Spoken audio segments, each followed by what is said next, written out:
Look around the room. You think you're in control, don't you? You believe every decision you've made, the career choice, the partner, the investment, was rational, calculated, yours. But what if I told you that the greatest enemy you will ever face isn't outside the door? It's not your rival, your boss, or the economy. It's the constant, silent betrayal happening inside your own skull. A flaw in your design, a glitch, and it's costing you money, happiness, and potentially your entire future. Because this isn't about being smart enough, this is about being aware enough. And for decades, we were taught we were logical beings. Until Daniel Kahneman, a man who literally won the Nobel Prize for looking at how we fail, pulled back the curtain, writing the operating manual for your mind's fatal weaknesses by showing you how your mind is secretly split into two entities, one being a reckless gambler and the other a lazy overseer.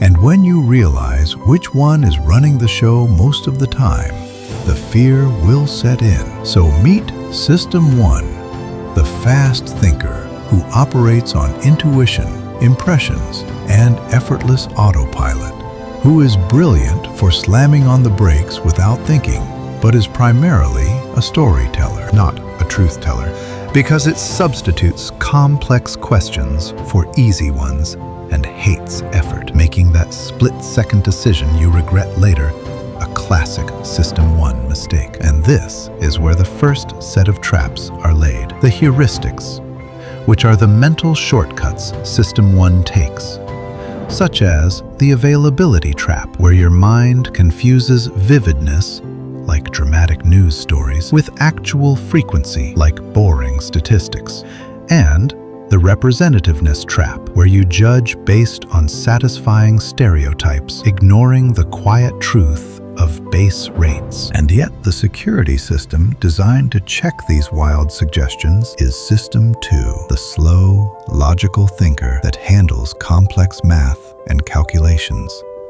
but which is fatally flawed because it is exhaustible and lazy, meaning when you are tired, stressed, or distracted, System 2 suffers ego depletion, nods along, and lets System 1 run wild with its most destructive belief. With Sciati, what you see is all there is, causing your mind to construct the cleanest, simplest, most perfect story from scant evidence, treating it as the absolute, complete truth, which is the foundation of overconfidence, leading you to ask yourself what information is missing that would ruin this perfect story to solve this fatal flaw. But the betrayal continues into your finances, where we think we are driven by gain, but Kahneman proved you are primarily driven by the fear of loss, called loss aversion, where the pain of losing $100 is roughly twice the pleasure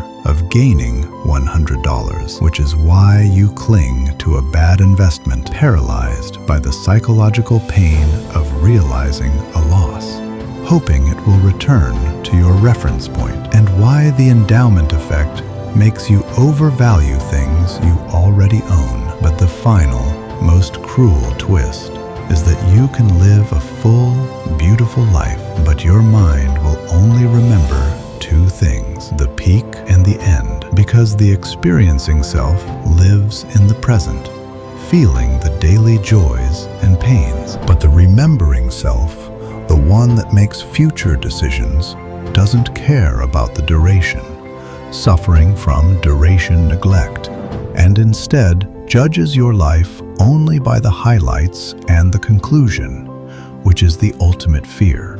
We are constantly choosing a life optimized for a fictional history book, the remembering self, at the expense of our true moment-to-moment experience, the experiencing self, because we choose more pain for longer just to get a slightly better end or a more memorable peak. Yet you cannot eliminate System 1, but you can learn to listen to it without obeying it.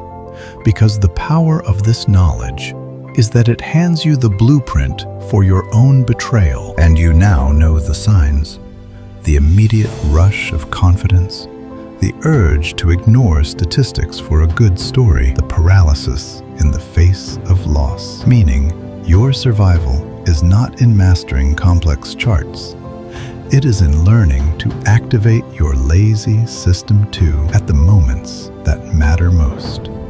When the decision seems too easy or the story is too perfect, which is your mind telling you to slow down. And the most important lesson is that true wisdom isn't about knowing the right answer.